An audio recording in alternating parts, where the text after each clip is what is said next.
considering Lamley doesn't get any checks from Mattel, I don't think we're going to be getting any anytime soon. We're on page 2 Definitely on that list. Yeah. Definitely not. Yeah. I'm not even sure if we make the list yet, but we're on the list, Chuck. We're on the watch list, is what we're on. We're on an appendix. Yeah, I love his videos, by the way. Yeah. Thank you. He makes me jealous too, Lamley. Yeah. Oh yeah, yeah. His stuff is great. Yeah. Yeah. His boxes and boxes.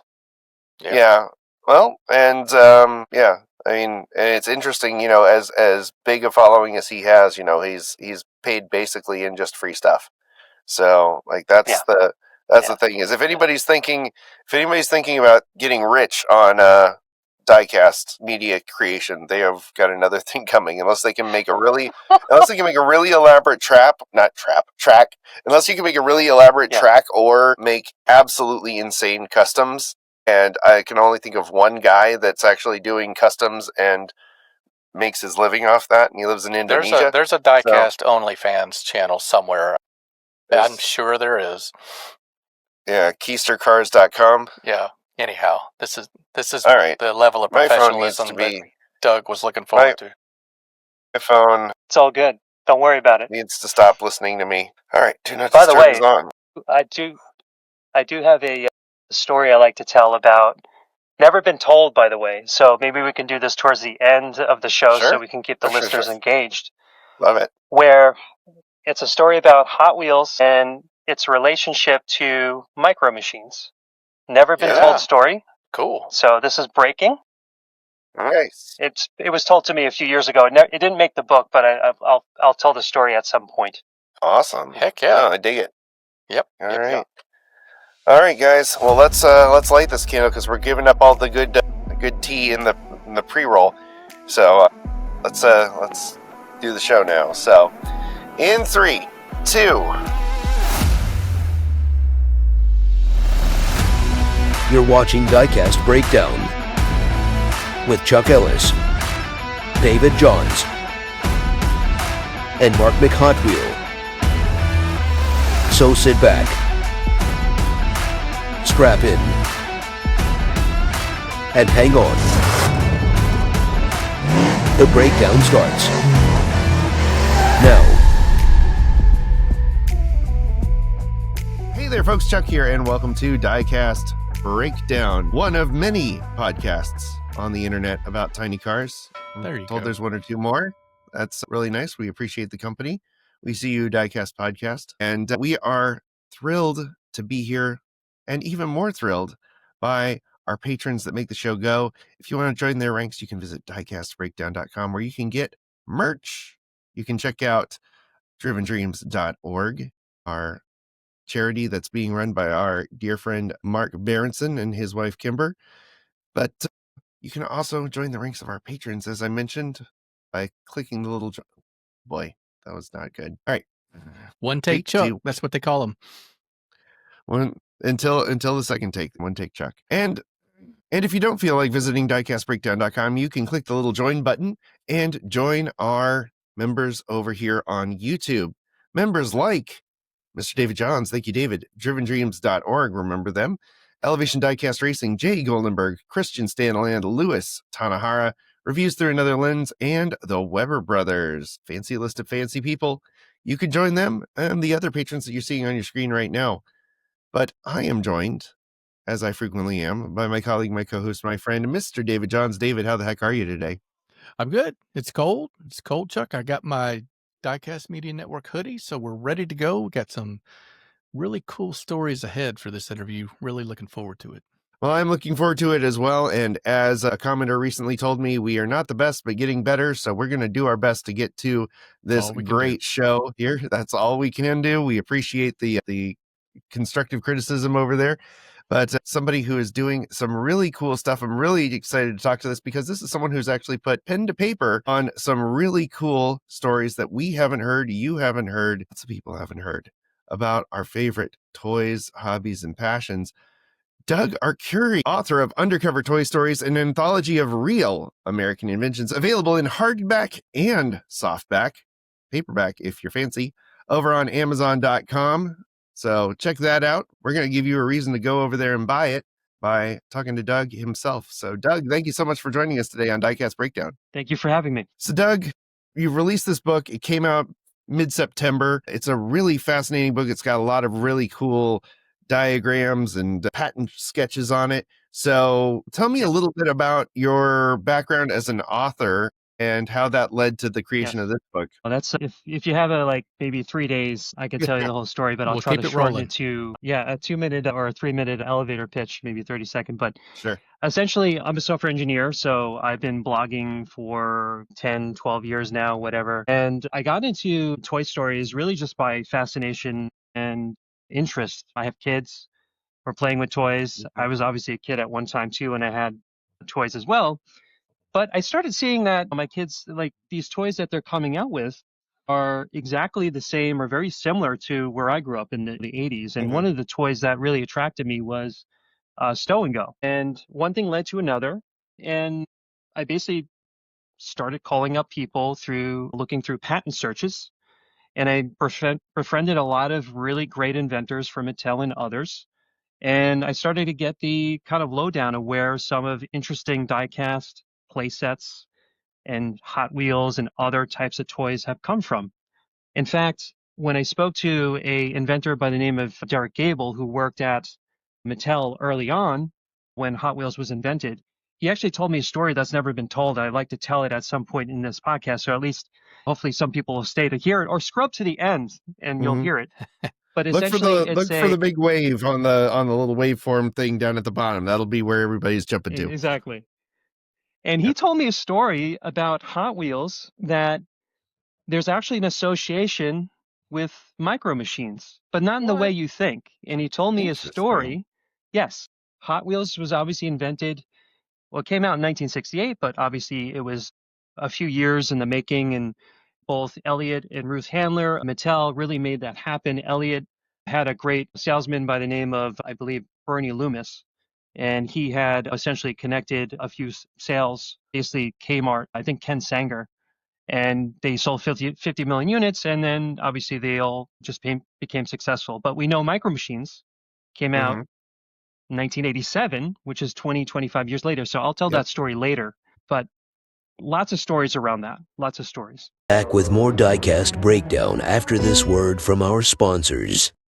Legendary Hollywood concept artist and designer Fireball Tim Lawrence has created 3 exclusive pieces of automotive art based on the 3 hosts of Diecast Breakdown. Get these and other brilliant designs printed on mugs and more at fireballtimgarage.art today. Cast Heads Magazine is a digital publication dedicated to enhancing the lives of collectors all across the world by providing information on new models, reviews on brands and diecast accessories like figures and dioramas, throwing light on customizers, photographers and people who contribute to making the diecast world vibrant.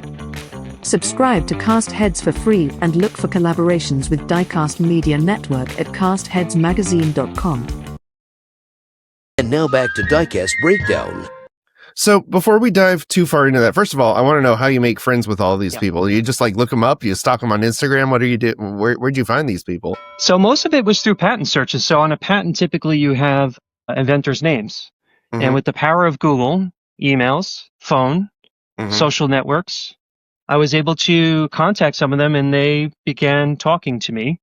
More importantly, really the breakthrough that I got was through a person by the name of Bruce Pascal. Bruce is a great person. He owns the Pink. Yes, and I think you had interviewed him at one point. Been on the show. There you go. And he owns the Pink Beach Bomb and all that. And we talked. I said, hey, I'm trying to write the story about the Stow and Go. Can you get me connected? And then he got me connected with the man, Derek Gable, who runs a mailer for basically the Mattel alumni. And he essentially said, this person's trying to write a story, a feel-good story on Stow and Go, which again is, for the audience that doesn't know, Stow and Go is still being sold, by the way, but it came out in the early 80s. It's basically a play set that opens up and it has like a large, like a ramp, and you can use a car, your Hot Wheels cars, and you can bring it down. It has different types of themes, city, service center, etc. And Derek basically had the call out, said who worked on this. And then a few people came forward and I started having conversations and I befriended them and used them as sources to basically tell the story. And I wrote a blog post that was posted on Mattel Creations about 2 years ago and it got a few thousand views. It was really nice. It was a really good piece. I mean, I was very proud of writing that. And I continue that journey. It's funny you mentioned that because that is one of the more iconic playsets, I think, of not just Hot Wheels, but of all time. I had one. I bought a couple of the same iteration that I grew up with in the 80s that I'm going to combine together to make a really nice one. And there's actually companies that make the decals, reproductions of the decals, so you can restore the old versions. There was even a train version, believe it or not. Well, I'm sure you did the literal article on it. But yeah, the train one always cracks me up when I see the train one. So you find these people, you find their mailer. I didn't know there was a mailer. That's good to know. It's cool that they kind of all stay in touch. There's definitely a feeling of camaraderie among the toy designers and the community. Like that's a very niche thing to be in, and a niche experience to have. So it's cool that they all stay in touch with each other. Now, I know the book is not just about Hot Wheels and Micro Machines and Diecast. So for those who are curious and want to, let's give the book a little bit more of a sizzle here. So tell them what else they can expect to find in the book before we get too much further. Yeah, so there are good stories about toy design, invention, but there's also some bad stories in this book. And the reason why I went down that journey of finding these stories was that when I was speaking to some of these individuals, I won't name the people per se, but there was one person that had told me about this really weird story about a man who worked at Mattel who essentially passed away on the job. He was killed on the job. And this was in 1968, the fall, November 1968. And the person said to me essentially like he was hit in the heart with shrapnel of literally from engine, a literal like a Volvo engine per se in a parking lot. And he was working at Mattel as an R&D leader, not just like an engineer, but someone who is in the leadership ranks. And I said to the person, like, I don't believe you. Like, I had to sit back and like, I can't believe this story. Doesn't make any sense. Why would a toy man be in a parking lot with aerospace engineers around this weird engine? And I went down the rabbit hole of doing an investigation around what had happened with that. And again, if you gave me about 18 hours, I can tell you the whole thing. It's hard to compress. That's why the book exists. However, what I can say is that what was really mind-blowing about it is there is some speculation and some circumstantial evidence associated with Hot Wheels lore, which we can get into. But more precisely, the timing around his death lines up to the prototypes around Sizzlers. So we all know Sizzlers for listeners who don't know. Sizzlers was a 2-year effort in Mattel, started literally in fall of 1968. And this is their citations. This is not me just saying it. This has already been written, where they went on a 2-year adventure to try to jam a small, basically rechargeable battery at cost, which is very difficult in 1968. And I believe you had Larry Wood on your podcast some years ago talking about this, about prelim and trying to shrink it down. Yeah. I had the pleasure to talk to George Slovakis, who unfortunately he passed away in June. He was one of my sources and he told me parts of the story, some he could verify, some he could not. And some of it's in the book. But yeah, his death, the man who dies in the parking lot, his name was Jack Hartman, is likely associated with maybe going to that demonstration of this weird engine that was quote unquote perpetual, no gasoline, no electricity, to maybe get a hint to bring back to his R&D team, which he had a whole bunch of people reporting to. But unfortunately, he never came back. Yeah. Wow. What a story. Yeah. Yeah. And yeah, I think it was either Larry or Bruce that mentioned in their interview that at one point they even experimented with a tiny gasoline powered motor in a Hot Wheels car. Yeah. And did not work very well and smelled bad and was as dangerous as you would think giving a child a small gasoline powered motor would be on a motorized vehicle and releasing it in the house. But yeah, it's just fascinating. And again, folks, if you haven't had a chance to watch our interview with Larry Wood, it's wild because he talks about all the kind of crazy stuff that he was given an opportunity to play with when he was largely unsupervised as the Hot Wheels designer in chief like the one Hot Wheels person for many years, doing all kinds of amazing stuff and doing what he felt like doing. It's a pretty amazing opportunity. Well, I can't think of anyone else who's had a career where they could do that many creative designs and bring them to not just life, but mass production. What a story. Yeah. Doug, can we get I want to hear your mission statement for the book. And you've mentioned it earlier, but I want to hear why you wrote the book. And then I want you to show this book, because if you're thinking this is a 38, 40 page pamphlet that someone has put together in their spare time, that is the absolute opposite. Doug, tell us why you wrote the book, what your whole mission was, and then I want you to show it, because I want everyone to understand this is a comprehensive look at the toy industry and a lot of the diecast hobby as well. Yes. Yeah. My motivation about this book is to tell history, and I feel it's a bit of therapy for me. I enjoy writing and I love toys. In fact, if you see behind me too, I do plastic modeling, I do diecast restoration when I can. Of course, when I was writing this book, I didn't do much of that. I was writing. Right. But the book it probably rivals some good nonfiction books for business history. So this tells a lot of stories about most of the corporations in America from about 1959 up until today, both the good things and the bad things. And I felt that it was important for me to tell the story as it was and to tell history, because a person shared with me privately Jack's story. And I figured, why not? Why not just tell it the way it was? So again, there's a little bit of speculation here. There's a little bit of my opinion, but I try to back up as much as I can with citations, sources, both human books. I've read approximately between 75 and 100 toy books. And it was also, as you'll see for the reader, unfortunately, I had to deal with some family tragedies as this was unfolding. Unfortunately, I had my mom pass away, and it's a cornerstone of my therapy to get through that. And completing this book was my mission to Mom, to say, I will complete these Toy Stories. We had conversations before she suddenly passed away unexpectedly. Yeah. And I said, Mom, I'll complete this. And that's why the book exists. It took me 3 years, 3,000 hours. And I figured that researchers, but also people that want to know stories, it's in this book. In fact, it's a first volume. I may or may not write the second volume. I actually would like to see if more people would like to participate and bring forward these stories. But yeah, it really hits at the heart of my childhood, my family, but also the nostalgia that I had felt with my kids, seeing them play well, but also me re-experiencing at basically the midlife crisis point in my life at the same time. And this is the genesis of that. That's really cool. What is it, when you're writing this book, you're looking at a bunch of different toys, because there's not just Hot Wheels in here. Like I mentioned, there's a whole bunch of other iconic toys from our childhoods in here. What is it that you think about diecast that makes it different from other toys? Why? Because there's not a lot of toys where the adults seem to be into it as much as the kids are. So what is it that you think makes diecast cars, specifically the 1/64 scale cars, different? I think the angle I like to approach it in is, since I have kids, I see my children play with the cars with their hands.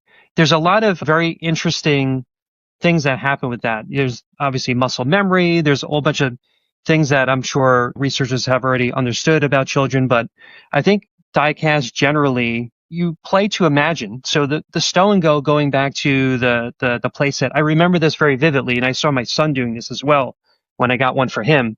You sit down on the rug and you look at it and you're playing. You go into a theater approach, or like a theater box, like you're in a different place and you're playing with imagination, right? And I think obviously Hot Wheels right now has challenge accepted, and there's a few different slogans that they're using. But I think even more appropriately, this is happening for a lot of people who love the brand. I mean, I want to say, regardless of what's written in this book, I love Hot Wheels. I love diecast. In fact, I have a lot of stories when I was younger where I just play with them with my friends. I would also take a hammer and vise sometimes to create accidents and stuff. And my mom would yell at me to say, don't do that, because it's not necessarily expensive, but she's seeing the money go down the drain, so to speak. But I think it hits on that angle of the imagination and play. And for the adults too, obviously there's been a lot of changes over the past 30, 40 years where toy companies now are hitting and focusing in on people like us that can spend $30, $40 for a diecast. I have a few of them and I feel some regrets, but I also see there's a lot of detail there and they can do that, which is great. So that's, I guess, my 3-minute on that one. I am fascinated by the psychology of things and why we're attracted to stuff. And I feel like cars are a special thing in and of themselves, because they are something that everyone experiences in some form or another, and love them or hate them, they are a part of society. And it's just such a fascinating thing that we've taken this particular 3-inch long version of the car and it's become a culture. It's its own culture and tribe, and people plan their year around conventions for these dollar cars. And it's just amazing that something like this that's so simple, doesn't require batteries, doesn't require a computer chip, doesn't require sound or lights, and it's just, I think, right up there with the ball. The 3-inch long car is the perfect toy. I don't want you to give away the store, but I would love to hear maybe a few teases on some stories that we could look forward to. Set them up for us. Is there something that we would never expect to learn about the toy industry? Maybe just a 30,000 foot concept that you discovered on this journey? The one thing I found interesting was that, I think, Chuck, you said before, there was a train set.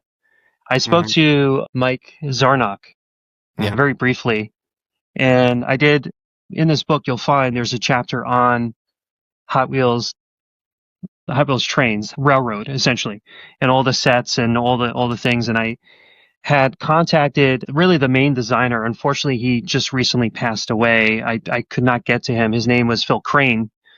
Excellent, awesome person.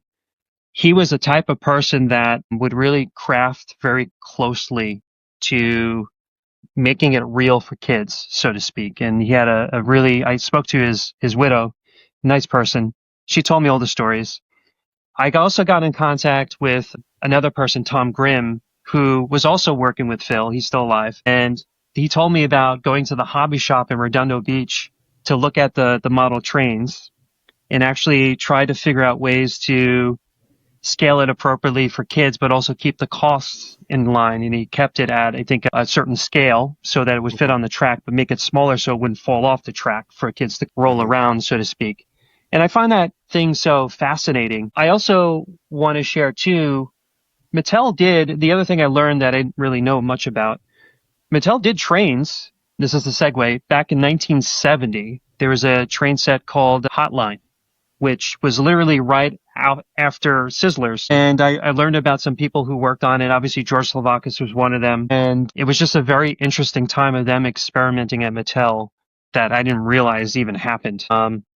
And yeah, that's obviously one of the many stories I tell in the book. The toy industry generally, obviously at the end of the day, they're there to make money. They're corporations, right?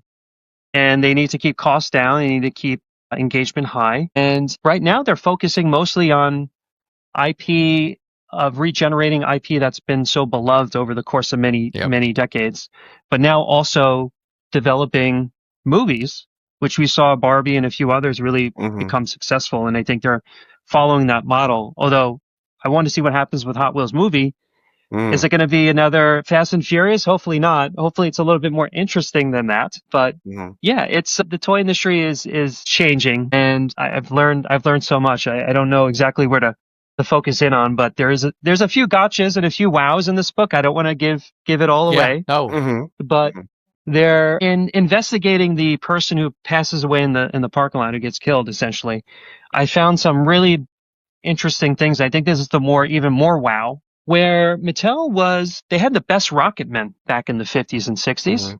They had people who worked in the defense industry to come on over to create toys for kids. And that's how they became so successful, because they had basically these engineers who were building rockets, airplanes, missiles, and other stuff, and then brought them in and then made sort of like the R&D that they were doing in aerospace into the toy company and then making that flywheel happen.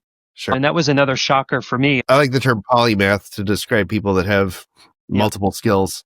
But yeah, and it makes sense because you're an engineer. You understand, like mechanical engineers have a spatial awareness that I can only dream of having, with being able to figure out how things fit together and how this cog turns this flywheel and activates this relay. And so, and those toys in the 60s and 70s, I think of those and I think of like the Tomy toys, the clockwork toys that Tomy had, like these little computers and little pinball machines and stuff that were 100% mechanical and did all these amazing things, and the feats of engineering that went into those, and the stuff that, like Larry said, that they were working on with like making the crack up cars so that they could have parts of them smash and flip over and come back and do it again and again and again.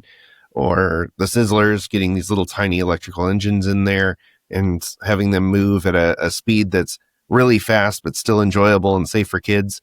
It's the amount of effort that goes into just making one car is so, I think, underappreciated by so many people, because you just walk up and you go, oh, the car costs about $1, and my kid likes it and it's got some cool colors on it. But a completely different person designed the paint scheme on that car, has designed the overall body of the car, that figured out the die to make the machine do the stamp of the vehicle or the casting of the vehicle.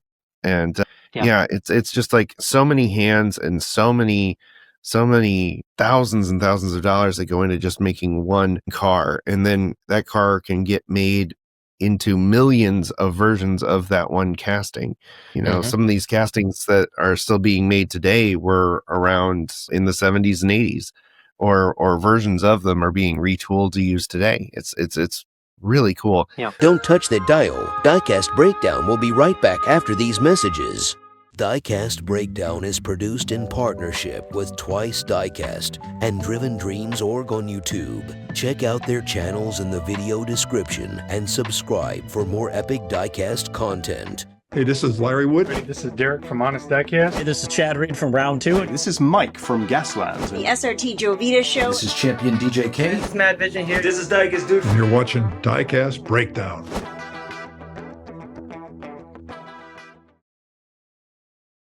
And now, the thrilling conclusion of this week's episode of Diecast Breakdown.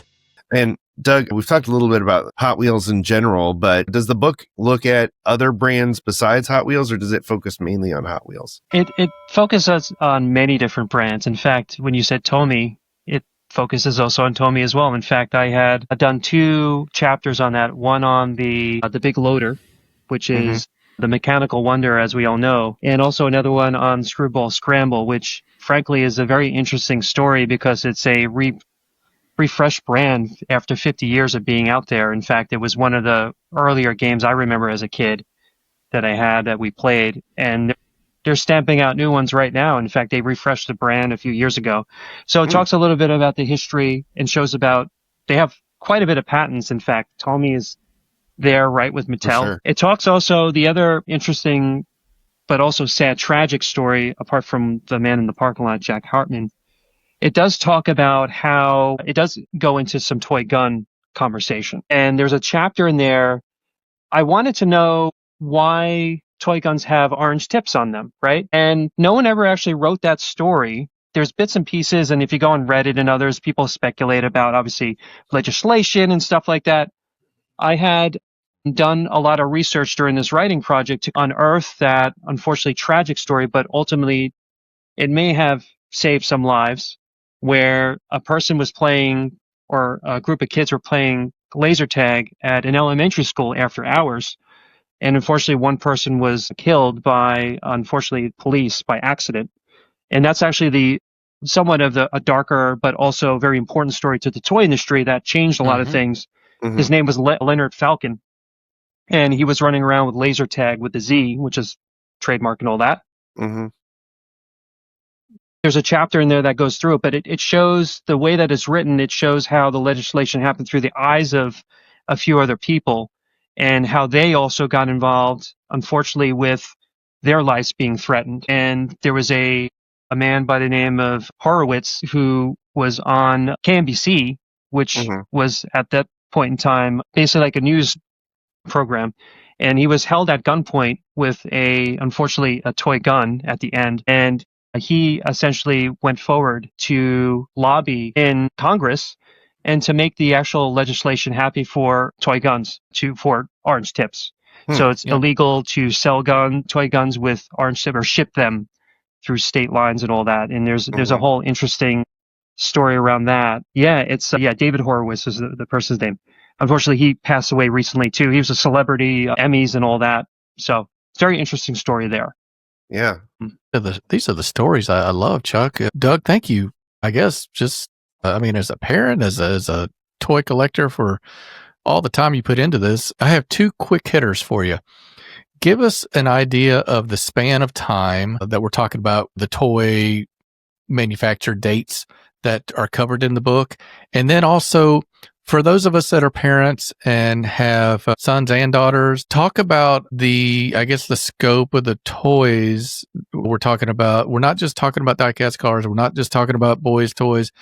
Give us an idea of the breadth of everything in the book. Yeah, so the book covers from approximately 1959 up until today. And it covers both boys' toys and girls' toys. There's a chapter in there on sky dancers, around a very interesting kind of insider story on the toy industry, how that came to be. Sky dancers is basically these, I wouldn't call them Barbies, but they were shaped, and there's a whole team that created them. They were Mattel engineers that created these.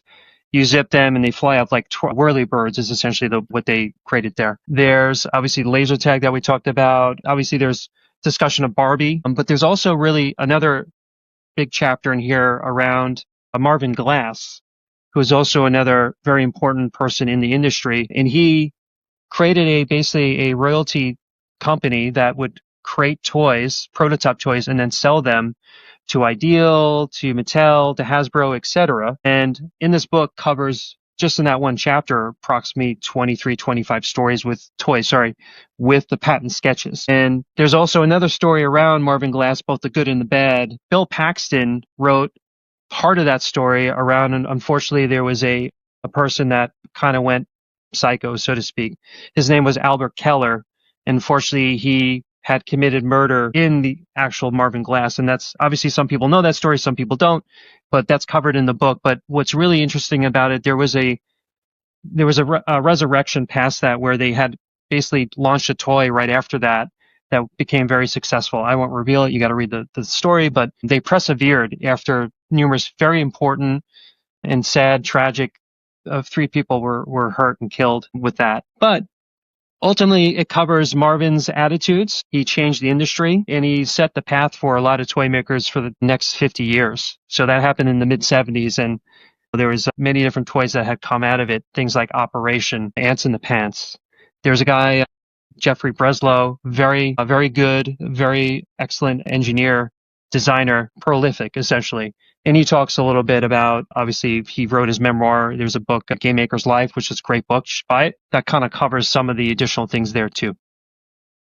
Yeah, Chuck, when we talk about toys, it's almost inherently positive, but there really is a dark underbelly to everything, isn't there? Doug, I'm sure you might have learned more than you cared to know about how the sausage was made to get these toys in our hands. You don't make an omelet without breaking a few eggs, to throw another metaphor on the pile. Doug, we teased this a little bit earlier, but are there any real surprise overlaps that you found with certain toy brands that people may not think, oh, well, these are completely different umbrellas of corporations, they don't have a connection? Were there any interesting tie-ins that you found between brands? Yes, so there is one story that was told to me. It didn't make the book, so this is probably a podcast first. So in the conversations I had, I spoke to approximately 30 plus sources, right, from different companies, not just Mattel, but the person who sourced this, who told me the story, is Derek Gable. Derek Gable,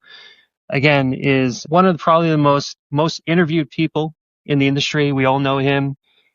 Netflix. He's been on Netflix, Toy Masters. He was recently on another documentary, A House Divided, Barbie. That was another excellent documentary in UK, which actually has another interesting side story, and I'll tell that right after this one.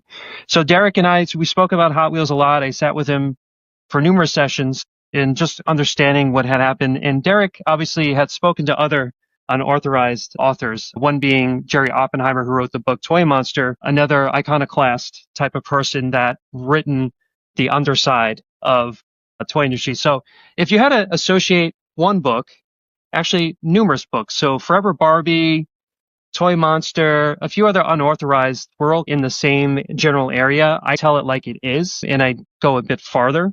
But anyway, Derek is well interviewed, and I spoke to him. Really awesome person, knows a lot. He tells me the story. He's like, Doug, do you know that Hot Wheels and Micro Machines are connected in some way?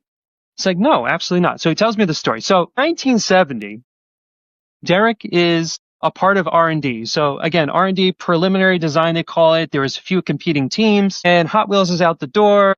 You got obviously Sizzlers almost out the door too, if not already out.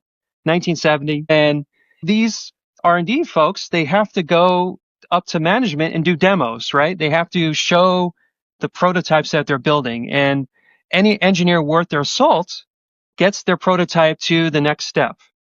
And I don't remember exactly how Derek told it, but essentially a team in the R&D, and he was a part of it, had developed 25 years before Micro Machines, probably a 1 to 125th scale, give or take, very closely associated. I'm not talking about the 187ths that they came out to compete with Micro Machines in the late 80s. I'm talking about 1970, very small.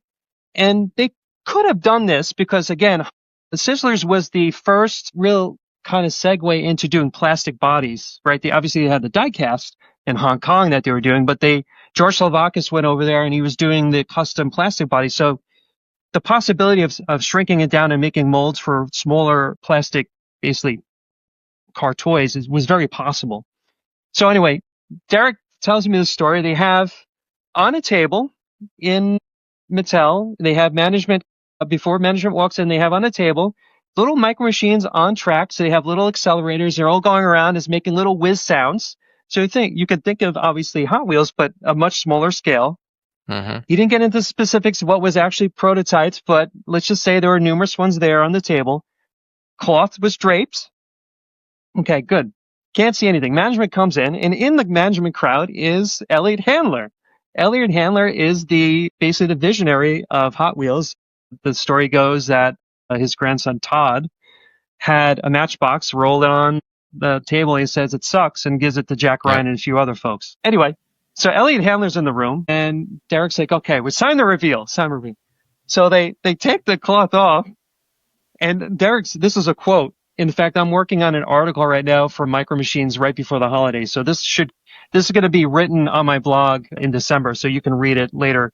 And I have a whole bunch of stuff. I don't have photos directly, but I'm going to tell the story through his eyes. I think it's important that history knows. So the cloth is revealed. You have all this little the direct quote was like, it was wonderful. It was wondrous, or whatever he said.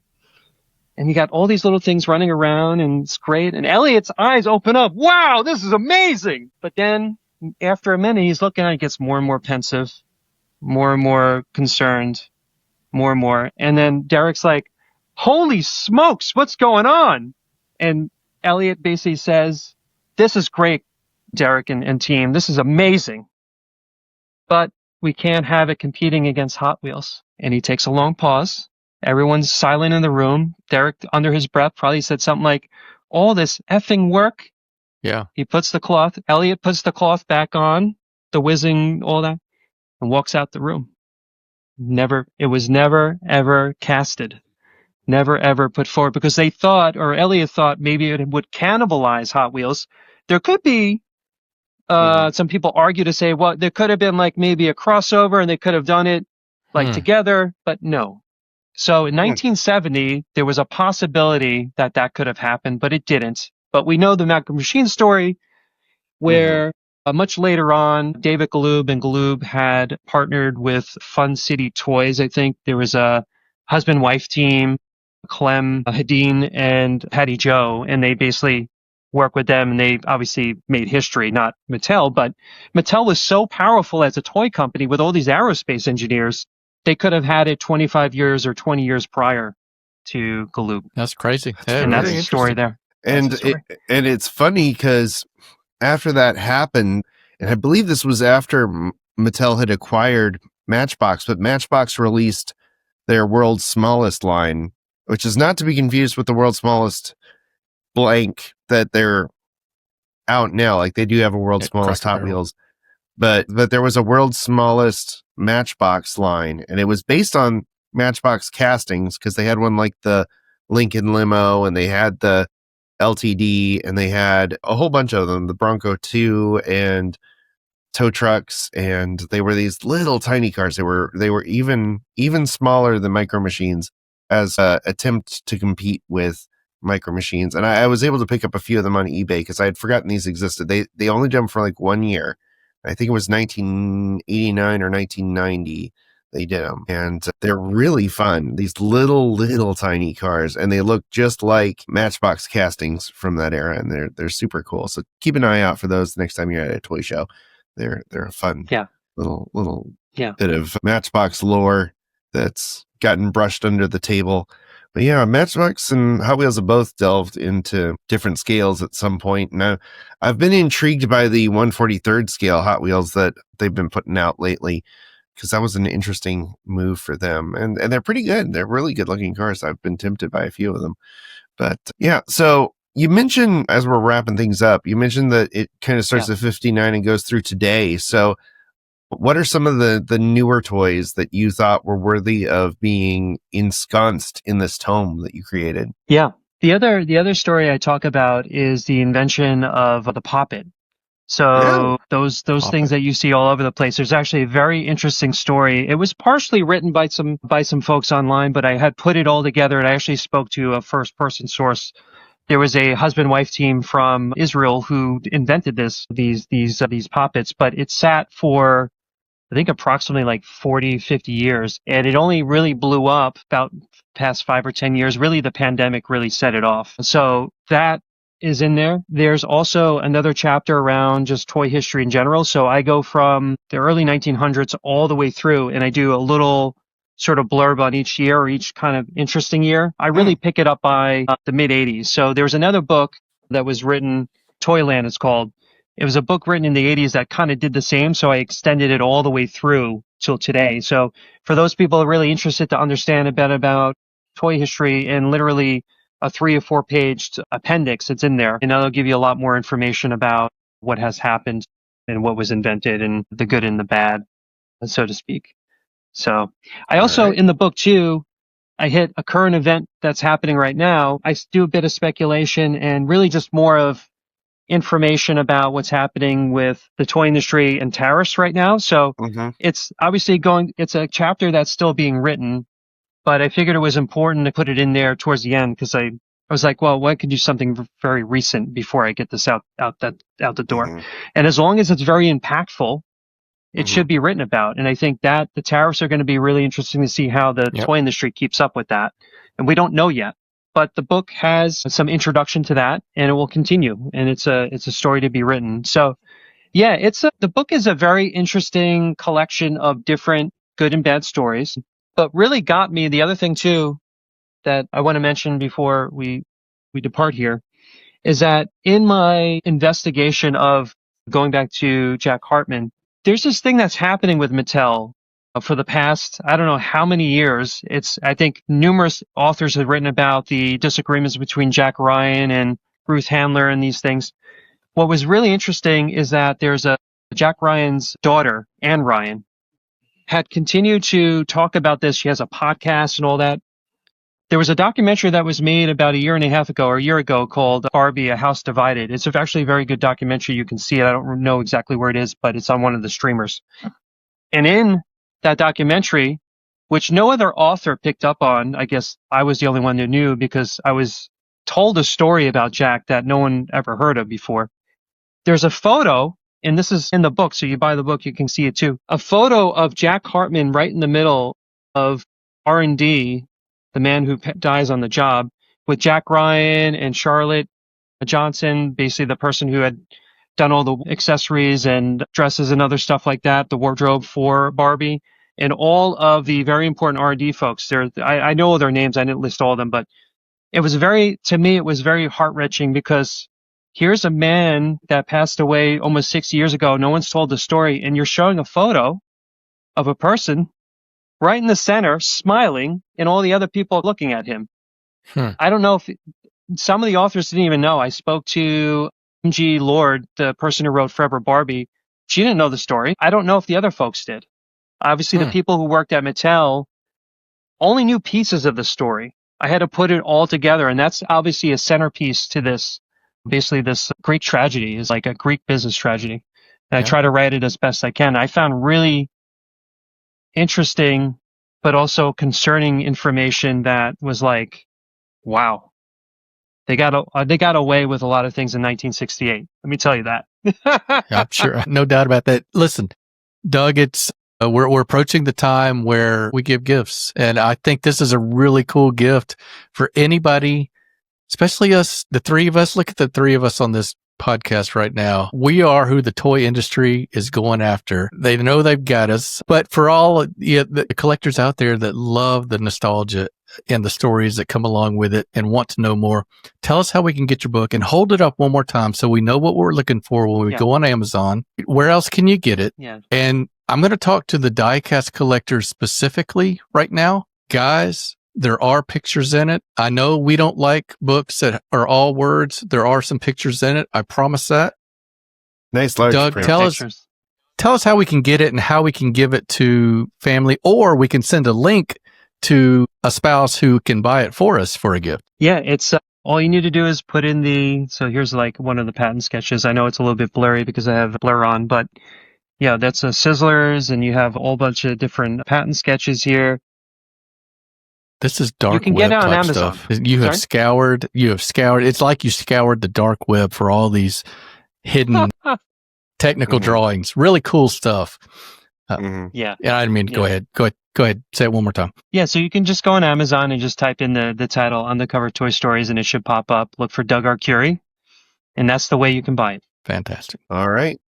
Pretty cool. And again, 3 years of work, people, 3,000 hours to make this really cool book. I just ordered my copy. I thought I had already, and I hadn't. So I corrected that and ordered it immediately.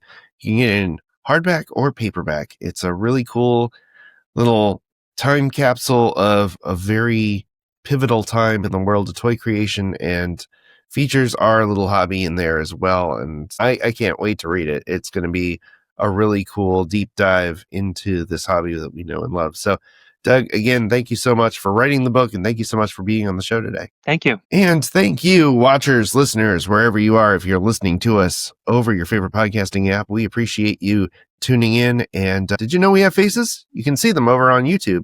And YouTube people, tired of looking at our faces? You can catch us over on Spotify or your favorite podcasting app. It's a great way to enjoy us on the go and in the know with tiny cars. Take Chuck on the ride with you. Yeah, we'll leave the light on for you, or whatever. I don't know.